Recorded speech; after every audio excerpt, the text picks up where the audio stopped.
Hello and welcome. The state assembly elections in the northeastern state of Assam have just concluded. And for the first time in nearly 30 years, one dominant theme that used to be the subject of debate, discussion, and campaigning for political parties was absent. And it was militancy. Militancy in Assam led by different groups, especially by a group that used to be called ULFA and later the NDFB or the BLT.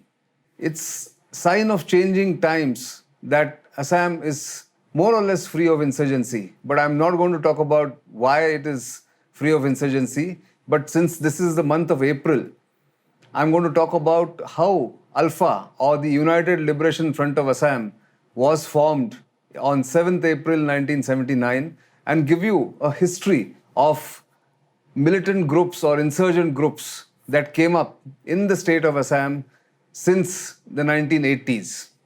I'm Nitin Gokhale and you're on Simply Nitin.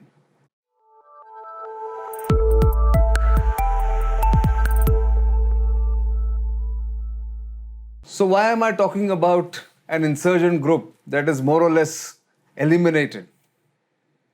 I'm going to discuss about the ULFA, or in other parts of the country known as ULFA, because this group dominated the political, the social, and the state discourse in Assam since the mid-80s till about 2010-2011.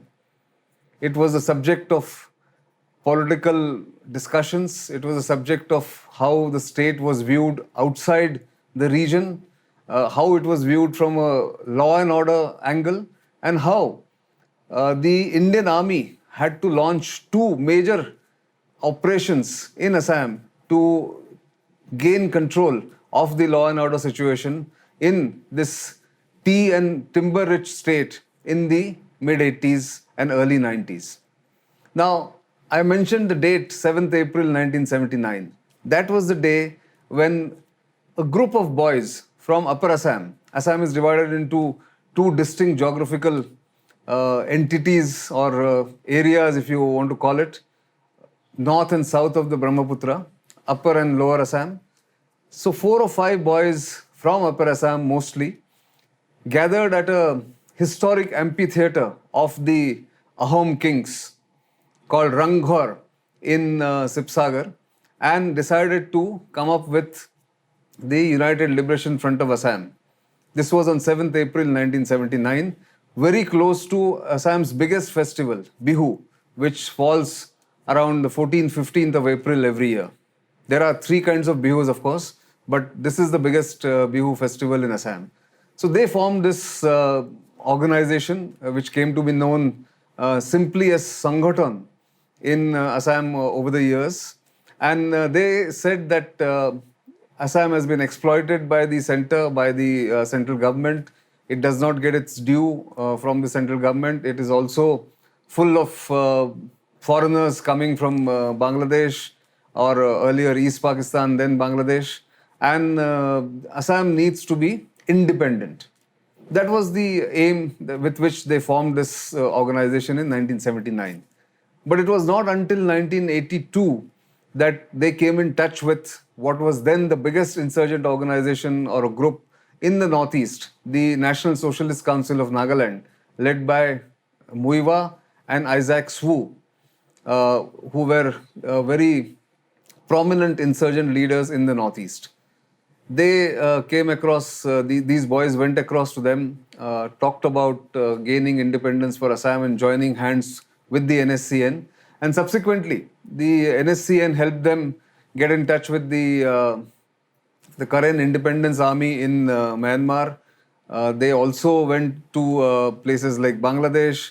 So it all started in the early 1980s. But it was not until 1987, 1988 that the ULFA became a buzzword in Assam. They formed an overground organization called Jatiyo Unnayan Parishad, which used to do a lot of social work in rural areas. and they used to help people in distress. They used to adjudicate, more or less becoming a parallel government in rural Assam. It also helped that between 1985 and 1990, a regional party, Assam Gana Parishad, formed by Prafulla Kumar Mahanta and Bhrigu Phukan, who were Chief Minister and Home Minister respectively of the state, after they had led an agitation against foreigners in Assam between 1979 and 1985, after which there was an Assam Accord that was signed, which you have listened to me on one of the previous episodes of Simply Nitin about Assam Accord. And then they came to power in December 1985. So it helped the ULFA, that sympathetic government, most of whose ministers were earlier friends with these ULFA leaders and insurgents in their earlier avatar as students and student leaders in the All Assam Students Union or the AJYCP, the Assam Jatiyatawadi Parishad. And that's where the ULFA actually gained traction in the rural areas. They targeted the rich tea industry. Remember, Assam does 90% of India's tea is produced in Assam. So big companies, multinational companies like Unilever, which had brands like Brook Bond and Lipton, and the others used to have tea gardens there. So they targeted these tea gardens and the tea garden industrialists, the owners, for extortion. So when all this started in rural Assam in mid-1987, it continued till about October, November 1990. The ULFA members, they were still not banned, remember? ULFA was banned only in November 1990, to be precise, on 27th November 1990, when Prafulla Kumar Mahanta government was dismissed, President's rule was imposed, and Operation Bajrang by the Indian Army was launched to go after the ULFA militants. They had some prior information, so they had all fled. They all went into hiding into Bangladesh and other camps in Myanmar and neighboring Nagaland and beyond. So nobody could capture. In the first Operation Bajrang in November 1990, none of the leaders were captured. So why am I telling you all this story? I'm telling you because there was a time in Assam when, as I said, there was a parallel government run by the ULFA. So one of the leaders who later came overground, Sunil Nath, whose real name was Sunil Nath, but he had assumed the name Siddharth Phukan as the publicity secretary of the ULFA in those years when I was a young reporter in Assam. When I asked him when he came overground, did you get help from the Assam Gana Parishad government in Assam? He said, we were the government. They had such unrestricted run in the rural areas especially and amongst the rich and the powerful, that getting money from them, getting facilities from them was absolutely a cakewalk as far as the ULFA was concerned. So they became very powerful, so much so that many districts in Assam were now in their control in many ways, in terms of law and order, in terms of creating an atmosphere of fear. The turning point against the ULFA, in my view, actually came, and they came into big prominence, or they came into prominent headlines on 9th April. Ironically, April month seems to be many of the milestones of the ULFA, which gives them if you look back at the history since 1990 or if since 1985, on 9th April 1990, the ULFA targeted and assassinated Surendra Paul, industrialist who owned, or who was the owner of the APJ Group based in Calcutta. They had several tea gardens in Assam. So when he was traveling from Dibrugarh, from Lahowal, a place in Dibrugarh district, to Dibrugarh airport, he was ambushed and killed, assassinated by the ULFA militants or insurgents.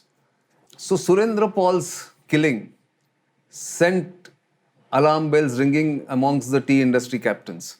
So once about 2 months after his killing, when the local district commander of Dibrugarh Tinsukia of the ULFA sent summons to all the tea industry captains, everybody, bar none, the prominent ones, trooped into a guest house in one of the tea gardens, listened to a lecture or a demand from the ULFA leadership, who wanted 1 rupee per each kg of tea produced in Assam as tax or extortion money for funding the ULFA. Now, imagine 1 rupee per kg. Assam used to produce at that point in time, if I remember correctly, 750 million kgs of tea. So that kind of money they were demanding. Now it became too much. Some of the smaller companies, single family-owned tea estates or tea companies complied with the request. But the bigger companies like Lipton and Brook Bond and Tata Tea refused to accede to the demand. They instead mounted pressure on the central government, which was then led by, in the 1990, the period of 1990, led by Prime Minister Chandrasekhar, supported by the Congress government from outside, a fragile government at the center. So the central government came under pressure from the London-based Unilever company, from the Tatas, and many prominent voices who said that Assam is collapsing. Assam is now run by the ULFA rather than the Assam Gana Parishad. And therefore, they advocated that there should be a president's rule, there should be an army operation launched. In fact, the final trigger for that operation to be launched was the airlifting of employees and families of tea estates owned by the Unilever group. The tea estates were in Upper Assam.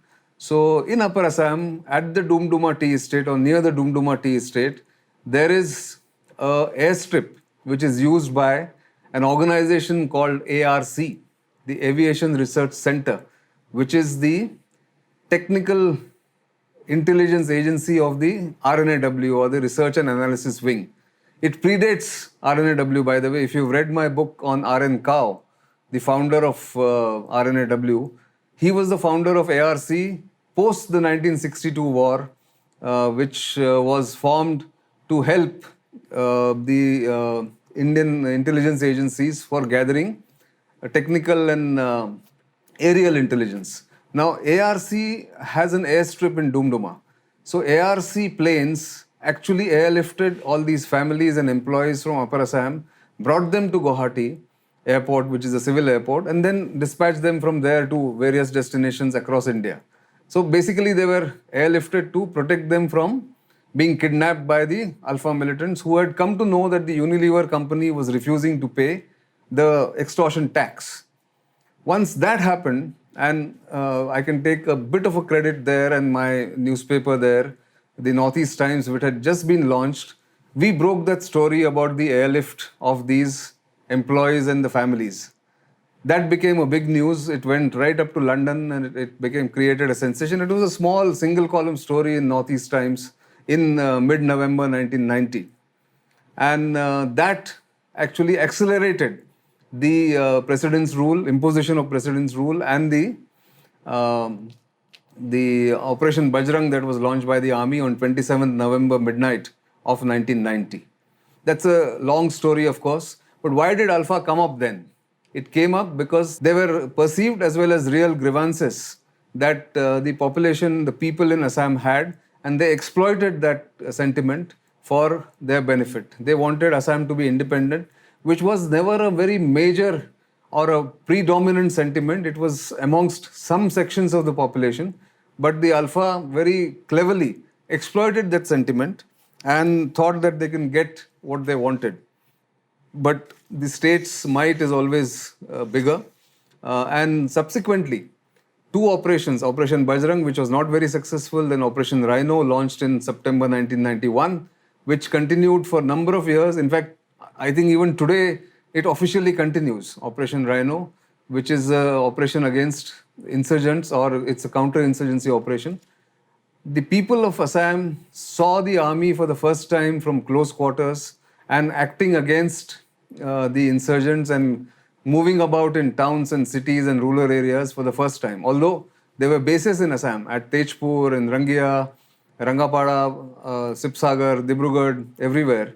But the operation launched by the army actually brought the army in contact with the local population, created huge resentment in the initial months and years. But later, of course, army did overcome that. And finally, the ULFA broke up. They fled to Bangladesh.